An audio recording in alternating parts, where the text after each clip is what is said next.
بسم الله الرحمن الرحيم. الحمد لله رب العالمين، والصلاة والسلام على أشرف الأنبياء وخاتم المرسلين محمد وعلى آله وصحبه وسلم. ربنا هب لنا من لدنك رحمة وهيئ لنا من أمرنا رشدا.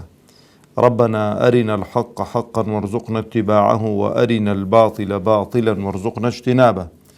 ربنا اغفر لنا ولإخواننا الذين سبقونا بالإيمان، ولا تجعل في قلوبنا غلا للذين آمنوا ربنا إنك رؤوف رحيم. آمين. بینەرانی بەڕێز و خۆشەویست، مسلمانانی ئازیز، سەلام و ڕەحمەتی خوای پەروەردگار بڕژێ بەسەر هەموو لایەکماندا. خوای پەروەردگار عاقبەت خێرمان بکا، سەربەرز و سەرفرازی دنیا و قیامەتمان بکاتن، داهاتوومان لە ڕابردوومان باشتر بکا، بە مسلمانی بمانژێنێ، بە مسلمانی بمانمرێنێ، بە مسلمانی زیندیمان بکاتەوە. خۆشەویستانم، خۆشحاڵم کە لە حەڵقەیەکی تر لە بەرنامەی بەختەوەری بە خزمەتتان دەگەمەوە. خوازیارم خوای پەروەردگار بەختەوەری دنیا و قیامەتمان بکاتن و عاقبەت خێرمان بکاوە، ئەو بەرنامەیەش بخاتە تەرازووی چاکەکانمان، تەرازووی چاکەکانمانی پێ قۆڕسکە ئینشاءالله تعالە. خۆشەویستانم، خاڵێکی دیکە لە دوای منداڵ باسمان کرد لە سێ حەڵقە کە منداڵ هۆکاری بەختەوەری دایک و باوکانە و خاڵی دوای منداڵ کە دەبێتە مای بەختەوەری ئینسانەکان مەسەلەی ماڵە. بەستم پێ مادەیە. ماڵ چکە جیاوازە، خان و بەرەی دەگرێتەوە، ماڵ و منداڵ دەگرێتەوە، سەرۆت و سامان دەگرێتەوە، هەمووی ماڵە. لێرە مەبەستمان پێ پارە و پولە زێڕوزیوە کە یەکێکە لە هۆکارەکانی بەختەوەری ئینسان. وەگەر تەماشە بکەین لە بە مروری زەمن، ماڵ ئەتوانم بڵێم خەڵکێکی زۆری لە خشتە بردووە و خەڵکێکی زۆر واستە بە ماڵ سنووری خۆی تێپەڕاندوون. یعنی تەماشەکەن لە سەردەمی بەنی ئیسرائیلی، سەردەمی بەنی ئیسرائیل، قاڕون ماڵ و سەرۆت و سامانێکی زۆری هەبووە. ماڵ و سەرۆت و سامانێکی زۆری هەبووە. ئەو ماڵ و سەرۆت و سامانە نەیزانیوە معاملەیەکی تەندروستی لەگەڵ کا بۆی بەختەوەریکە. ئەها خەڵکێکە ئیماندار و حاڵی و وەزەکەیان لەبەر چاو ڕوون بووە، نسحەتیان کردووە لا تەفڕەح. زۆر چکاورای گوتی دڵخۆشمە بە بەو ماڵی کە ئەو ماڵە زاهیریەکەی لە خوای نزیک نەکردیەوە. ماڵ ئەگەر لە خوامان نزیک نەکاتەوە، خۆشەویستانم، نیقمەتە، موسیبەتە.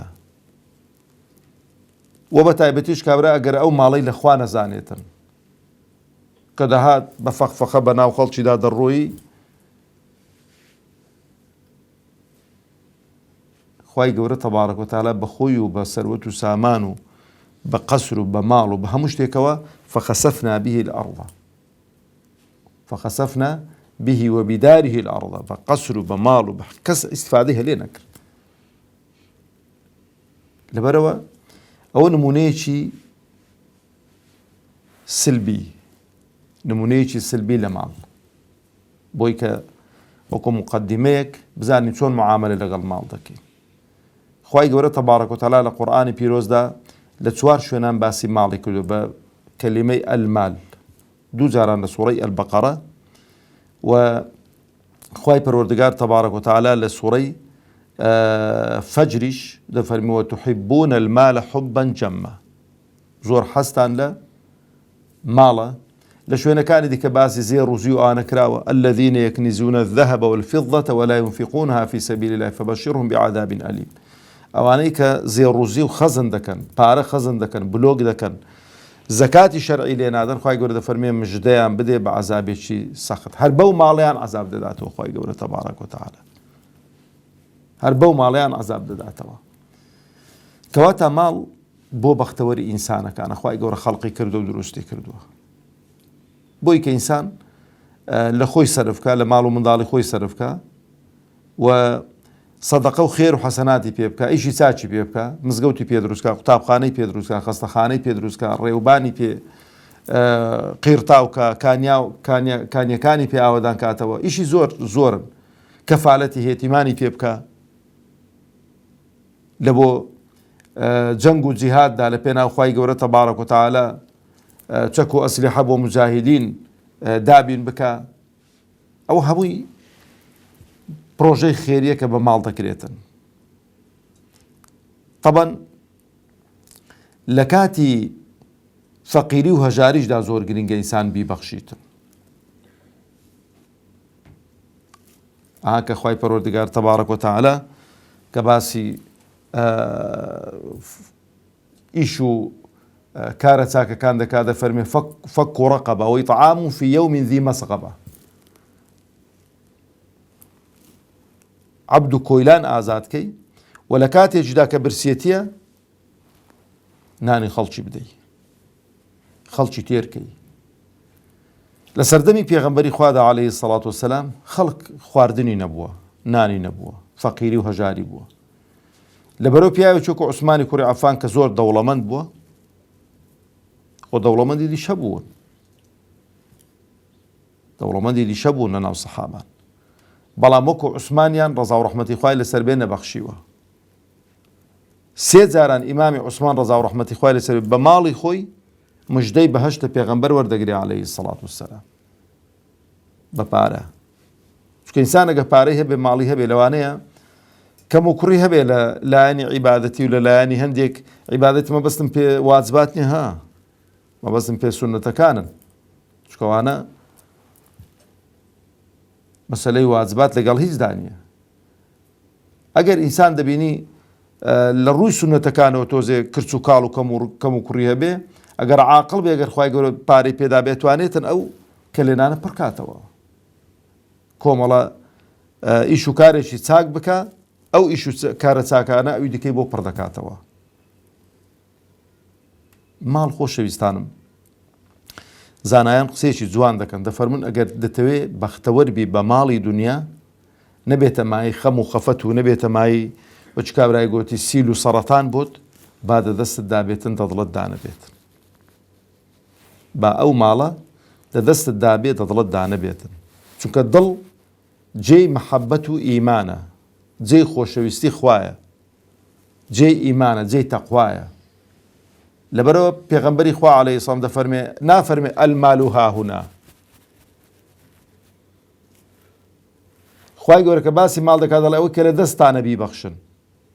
ناڵێ ئەوەی کە لە دڵتاندایە بیبەخشن.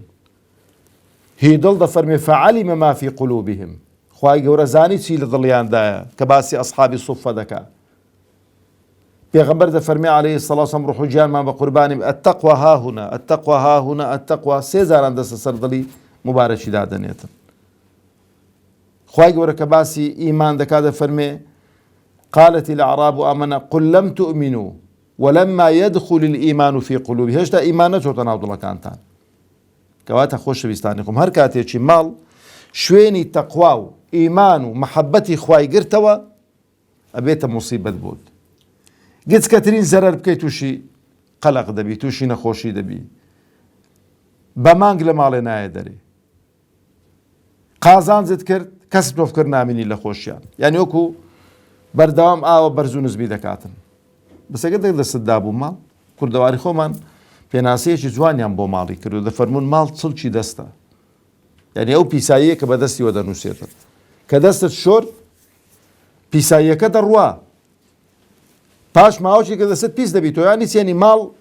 مداوەلەی پێ دەکرێت ماڵ دێت و دەڕوا. جا ئەو جا ماڵ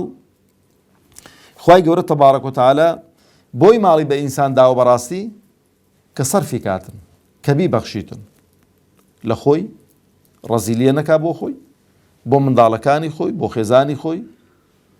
بۆ دەوروبەری خۆی بۆ خەڵکی فەقیر و هەژار.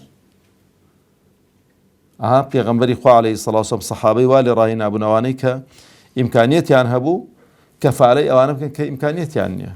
ئیمامی ئەبوبەکر ڕەزا و ڕەحمەتی خوای لەسەر بێ کەفالەتی مستەحی کرد کە سەحابەیەکی فەقیر بوو هیچی نەبوو مانگانە شتێکی دەدای لە ڕێی خوای بەڵام مستەح ئەو سەحابەیە بوو کە بەشدار بوو لە بوختانکردن بۆ دایکمان عائیشە کە کچی ئیمامی ئەبوبەکرە. جاری وایە دەڵێ اتقي شر من أحسنت إليه اللي هو بترسيك ساكت لقال كردوه غلط خص با صحابة بغلطي كردوه بلام ك حد ليدرا پیغمبر خو عليه الصلاة والسلام أو أني كصحابة بنها منافقة كان حد لمنافقان ندع پیغمبر خو عليه الصلاة والسلام يا عبد الله كري أبي كري سلول أو بختانة كي دروس كرد بلام بلا بيدانسو بس مصطح صحابة بو حد شرعي خوي ليدر كرا زلدي ليدرا زلدي بختان كردن ما بس ملير بمصر قضية مالية كي إمامي أبو بكر أو جاسوين دي خوار قلت والله تيدي كهاو كاريتناك خواهي قورا آياتي نارد خواري گناهی چی کردووە حدی خۆی وەرگرتووە ئەتو پێت خۆش نێ خی گەورە لێت خۆش بی ئەلا تحبون ئەن یغفر الله لكم واسە بەچی واستە بە سەرفکردنی ماڵ و مانگانەی دەدا ئەو فەقیرەی یعنی جاری وایە خۆشەویستانی خۆم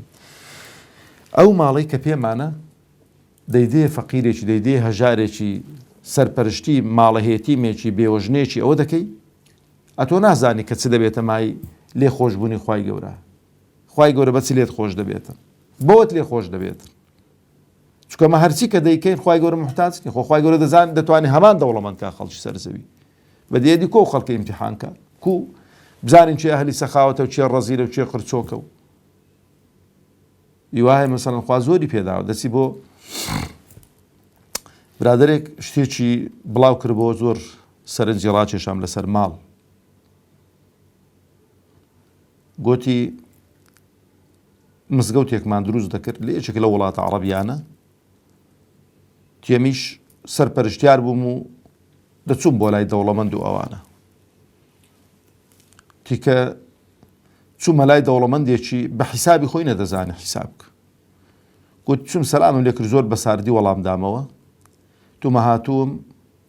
هاوکاریمان بکەی بۆ ئەو مزگەوتێکە ماڵێکە لە ماڵەکانی خوا هاوکاریمان بکەی و بۆی کە پرۆژەکە سەر بگرێت گوتی دەستت بگرە گوتی دەستم گوتوتی هەتا خویزی دەزاریدا بوو تفی دەزاریدا گوتی دوڕ دەستی کردم تی ئەوە هاوکاریەکەت تێمیش خۆم تێک نەدا تی دەستەکانی خۆم جوان ستڕینەوە و بەبێ ئەوەی کە مەسەڵەن خۆم تێمێ گوتم ئەوە لە بۆ من بۆ دی بۆ خوای چمان دەدەیە کابرا زۆر تێک چوو زۆر تێک چوو کابرا زۆر پەشیمان بۆوە تی هاوکاری زۆری کردین گوتی مزگەوتەکەی تەواو کرد ئەها ئەسلوبەکە چەند جوانە ئەدێکە کابرا تفەچی تێکردباوە لەو کاتانە لەو حاڵەتانەدا گرینگە ئینسان خۆی پێڕابگیرێتن گوتیەوە بۆ من قبولمە ئەو خویزە ئەو تفە بەسەدی بۆ خوای چمان دەدەیە ئەو کەسەی کە سەرپەرشتی ئەو ئیشانە دەکات دەبێ ئوسلوبێکی جوانی هەبێ لەگەڵ ئەو خەڵکی بزانێ بە چ زمانێکی قسەی لەگەڵ دەکاتن ماڵ ژیانی خۆش دەکاتن بەس قالب ساغی ئەوانە پەیوەست بە ماڵ نییە برا خۆشەویستەکانی خۆم ئاگاتان لێبیت لەوانەی هەندێک پێداویستی دنیات بۆ جێبەجێکا بەڵام ئەو خۆشی و بەختەوەریەی کە ئینسان بە ئیمانەوە دەستی دەکەوێت لە ماڵ دەستی ناکەوێت ئاگاتان لێبێتن ئەوە لە سەرەتای بەختەوەری بەرنامەی بەختەوەری باسمان گوتمان بەختەوەری ڕاستەقینە بە سێ خاڵان دێتە دی بە ناسینی خوا بە خۆشەویستی خوا بە گوێڕایاڵی خوا جا کە دەڵێم هەموو ئەوانەی کە متعلقن بە خوای و بە پێغەمبەران و بە کتابەکان و بەوانە دەبێ هەمان مەزبوط کەی ئەوانە ئەو جاشتەکانی دیکە بەختەوەری کاتیت پێدەبەخشن دەناجاری وای کابرا زۆری دەوڵەمەندە بەڵامەوە تووشی نەخۆشیەک بووە ئەو پارە و سەرەت و سامانەی کە هێتی ناتوانێت تەمەتوعی پێوە بکاتن برایەک بۆی جێڕامەوە توی لە سلێمانی چووینە مەطعەمێکی لە ساڵی نەوەتەکان گوتی دانیشتین داوای قۆزیمان کرد تی خاوەن مەطعەمەکەش قەدەرەن لەسەر کورسەکەی دانیشت بوو ئەمە کە پارومان دادەگرت و دەمان خوارد بە کەیفی خۆمان نگوت کە ئاوا چاوی تێنس کرد بووینەوە کو بڵێ کە ئەنەما ئەو پیاوە لە ژیانیدا قۆزی نەبینیوە خواردنی نەبینیوە تی مە زۆر پێماسەی کابرا هەندێک حەز لێیە بۆ خۆی داوای دوو نەفەر قۆزیان ناکە لە زیاتی نەفەرێکی گوتی کابرا زانی کە ئەمە تقریبا شتێکمان لە دڵی دا دروست بۆ کە هەندێک تەماشەمان دەکات تی کە چوین پارەی واصڵکەین گوتی کاکە گوتی ستان لە دڵی دا دروست نەبێ بەخوا من خاوەنی ئەو مەطعەمم و ئەو مەتەمە و چەندان پرۆژەی گەورەترم هەیە، ینی یەکێکم لە دەوڵەمەندە گەورەکانی سلێمانی. بەس باوەڕتە بێ من کە ئەو هەمووی لەوانەیە گۆ بەس پارەی ئەو قۆزیەتان هەبێ کە هاتوونە دەیخۆن و دەڕۆن، هەر ئەوەندەتان هەبێتن. ئەمن حەسادەت بە ئێوە دەبم. ئەمن پارە و سۆرەت و سامانم هەیە، بەس تووشی نەخۆشیەک بووم کە دکتۆر هەموو شتێکی لێ مەنا کردوم، بەس بۆم هەیە نان و ماستاو بخۆم، هیچی دیکەنا. لەبەرەوە ماڵ جاری وایە خوا دەداتێ، بەڵام تووشی نەخۆشیەکت دەکاتن، ئەو نەخۆشیە ناتوانێت تەمەتوع بەو ماڵی بکەی، خۆشی خۆشگوزەرانی لەو ماڵی ببینی. بەڵام ئەگەر ئینسان ئەهلی ئیمان بێ، ئەگەر ئەهلی تەقوا بێ، ئەو ئیمان و تەقوایە وای لێ دەکاتن کە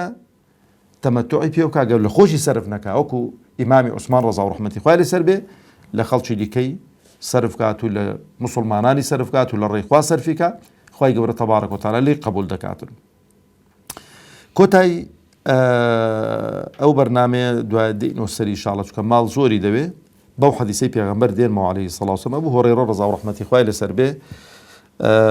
دەفەرمێ گوێم لە پێغەمبەر بوو عەلەیهی سەڵات وسەلام فەرمووی 3 کەس لە بەنی ئیسرائیلی کابرایەکی ئەبڕەس، ئەوەی کە نەخۆشی پێستی هەیە، پێستی سپی دەبێ یانەوە تا گڕوو